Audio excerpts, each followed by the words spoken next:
આ બધી માયા છે. માયા શું કહો હવે, ડગલે ના પગલે તમે ક્યાં ભટકો છે એ તમને નહીં ખબર. ખબર છે? આપણે બધાને પૂછું, બોલો તમારે શું જોઈએ? બોલતા બોલતા તો થશું આરું શું માગું?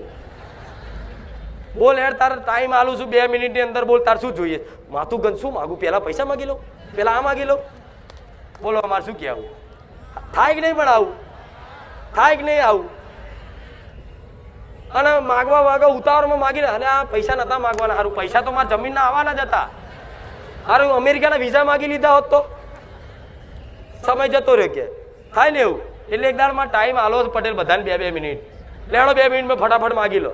પણ તમે એવું વિચારતા હું નીચેથી આવીને કમ્પ્લીટ તૈયાર થઈને જ આવું, પણ અહીં આવો એટલે બધું જતું રહેશે. જેનો લોભ હશે ને જેનો અંદર જેવો લોભ હશે ને એ બહાર પ્રગટ થઈ જાય ને. એટલે હું તમને લોભી લાલચી નહીં કહેતી, બધા મનુષ્યનો સ્વભાવ આવો હોય.